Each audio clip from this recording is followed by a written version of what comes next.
सुंदर असं बजेट आणलेलं आहे. 5 ट्रिलियन रोहित मी लावले स्तंभ त्यांनी मांडले आणि त्याचे उपस्तंभ मांडले. म्हणजे मी काढू का मग? सायंटिफिक बजेट मला बीपीचं मुमकिन आहे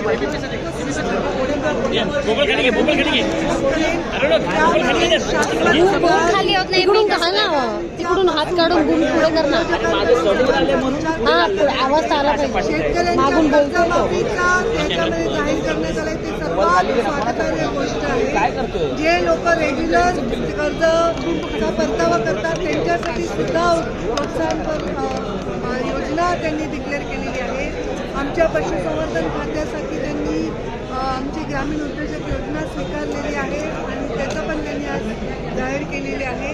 तसेच लाखपती दिदी आणि ग्रामीण सडक योजना मला सगळ्यात सुंदर योजना वाटली की 1000 लोकसंख्येच्या गावांना सिमेंट रस्त्याने जोडण्याची योजना जाहीर केलेली आहे.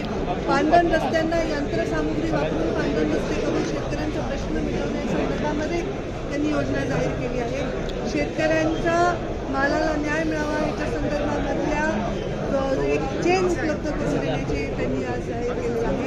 सर्व अत्यंत सर्वांकष असा बजेट मांडलेला आहे. त्या बजेटचं मी मनापासून स्वागत करते आणि हे बजेट महाराष्ट्राला 5 ट्रिलियन इकॉनॉमीकडे नेण्याकडे फार मोठं योगदान. पण 2100 रुपये कधी करणार असा एक प्रश्न होता. या अर्थसंकल्प अधिवेशनात तरतूद होईल अशी एक शक्यता होती. मला नाही कुठे त्यांनी बोलण्याचं ऐकण्यात आहे. योजना बंद करणार अशा प्रकारचा विरोधक करत होते. त्यांच्या आज पाणी पडलंय त्यांच्या प्रयत्नावर आणि लाडकी बहीण लखपती होण्यासाठी फ्रेम मध्ये येते आणि ही लाडकी बहीण एक उद्योजक माझी ग्रामीण भागातली याच्यासाठी काम करणार आहोत. मला वाटतं खूप सगळं